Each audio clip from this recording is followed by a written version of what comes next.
अस्सलाम वालेकुम जी, welcome back to my YouTube channel. मैं उम्मीद करती हूँ कि सब खैरियत से होंगे। आज मैं लेके आई हूँ आपके लिए शामी कबाब की मज़ेदार रेसिपी, जो कि मैंने चिकन से बनाए हैं। इन्हें आप फ्रीज करके भी रख सकते हैं और डाइट में भी ले सकते हैं। तो चलें जी रेसिपी की तरफ चलते हैं।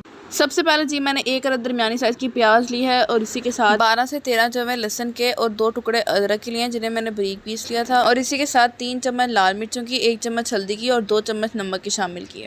इन सब चीज़ों को मैंने कुकर में डाल लिया था। फिर जी मैंने इसमें 1 किलो चने की दाल साफ़ की हुई और धुली हुई इसमें शामिल की है।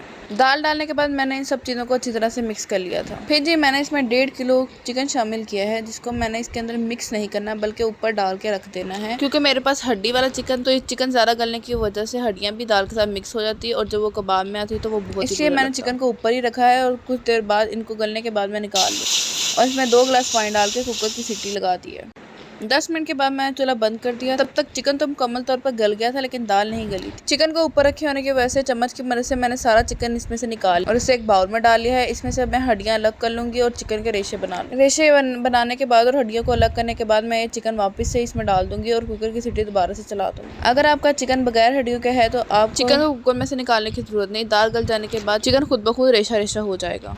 इस मसाले में से पानी खुश्क करने के लिए मैंने कुकर में से एक अलग पतीले में इसको निकाल लिया है और अब तेज़ आग पर इसका पानी खुश्क करूँगी। अगर मसाला बहुत ज़्यादा गीला कर रहा है और नरम होगा तो वो कूटा नहीं जाए, इसलिए मैंने इस मसाले को थोड़ा सा सख्त ही किया है। अब जी मैंने एक कूंडी डंडा पत्थर का ले लिया है और इससे इस मसाले को कूटूंगी। आप चाहें तो इसको चॉपर में भी कर सकते हैं, लेकिन कूंडी डंडे में करने का एक अलग ही टेस्ट होता है, जो हमारे घरों में बहुत ही पसंद किया जाता है। हम लोग पंजाबी में तो इसको कूंडी डंडा ही कहते हैं। अगर आप कुछ कहते हैं और तो वो ज़रूर बताइएगा। कूंडी डंडे में करने से चिकन के रेशे भी नहीं टूटते और रेशे जो हैं वो लंबे लंबे ही रहते हैं, जबकि चॉपर में करने से रेशे टूट जाते हैं और वो बिल्कुल कीमा सा बन जाता है, रेशे नहीं रहते। इसी तरह से जी थोड़ा थोड़ा करके मैंने सारा जो है वो कबाबों का मसाला कूट लिया है। अब मैं इसमें दूसरे मसाले शामिल करूँगी। फिर जी सारे कुटे हुए मसाले में मैंने 4 से 5 हरी मिर्चों को बारीक चॉप करके वो इसमें डाला है और साथ ही 2 चम्मच गरम मसाले के शामिल करूँगी और 2 अंडों को अच्छी तरह से फेंट के वो भी इसमें शामिल करूँगी। अगर तो अंडे छोटे हैं फिर आप 3 ले लें, लेकिन अगर अंडे बड़े हैं फिर आप 2 ही लीजिएगा। फिर जी इस मसाले को अच्छी तरह से हाथों से मिक्स कर लूँगी। इस टाइम पे आप नमक पहले ही चेक कर लें, अगर आपको नमक कम लगे तो आप मज़ीद डाल सकते हैं।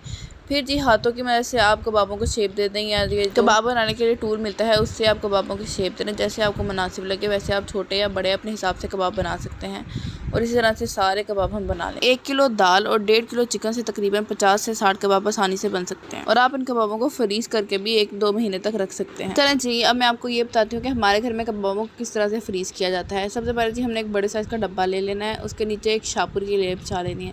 शाहपुर की मैंने साइड्स निकाली हैं और उसको लंबाई के रूप में काटा हुआ है। फिर जी इस डब्बे में 9 कबाब एक टाइम पे रखे जा सकते हैं, 3 इस तरह से 3 इस तरह से। फिर उनके ऊपर एक शाहपुर की लेयर आएगी, फिर उनके ऊपर कबाब आ जाएंगे, फिर इस तरह से लेयर में कबाब आ जाएंगे और शाहपुर आ जाएगा और ये डब्बा भर जाएगा। क्योंकि हम यहाँ फ्रेश कबाब को फ्रीज़ कर रहे हैं, अगर हम इसको बगैर शाहपुर के ऐसे ही एक दूसरे के ऊपर रखेंगे तो वो स्टक हो जाएंगे और जब हम निकालेंगे तो वो बिल्कुल नहीं निकलेंगे और टूट फूट जाएंगे। इसलिए हमने हर एक कबाब के बीच में शाहपुर रखा है। आप इस डब्बे को बंद करके फ्रीज़र में तकरीबन 1 महीने के लिए स्टोर कर सकते हैं और वक्तन मेहमानों के आने पर फ्राई करके रख सकते हैं। कबाब बनाया है तो उनको खा के भी दिखाया जाए, इसलिए मैं कबाबों को फ्राई करने लगी हूँ। उसके लिए मैंने 1 अंडा ले लिया। अगर आपको कबाबों में नमक मिर्चों का तनासुब आपको कम लगे तो आप अंडे में काली मिर्च और नमक भी डाल सकते हैं, लेकिन हमारे कबाबों में मसाला ठीक है तो मैंने यहाँ पे नहीं डालना, लेकिन आप डाल सकते हैं अगर आपको पसंद हो तो।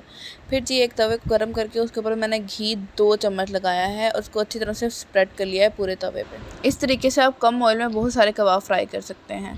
फिर जी एक के बाद दूसरा कबाब रख देंगे जहाँ जहाँ पे दरमियान में हमारा ऑयल होगा। इनको हल्का सा पकने के बाद कांटे की मदद से या चम्मच की मदद से, जिससे भी आपको करना आसान लगे उससे आप इनको साइड पे करें और उसके साइड पे दूसरा कबाब रखते जाएं। इसी तरह से जी आप सारे कबाब को फ्राई कर सकते हैं और ये बहुत ही आसान तरीका है।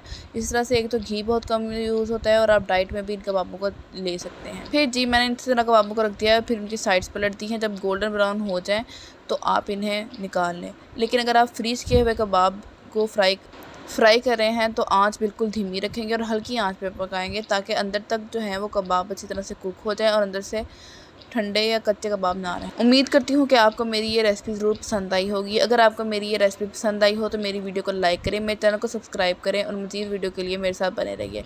फिर मिलेंगे किसी नई रेसिपी के साथ, तब तक के लिए जी अल्लाह हाफ़िज़।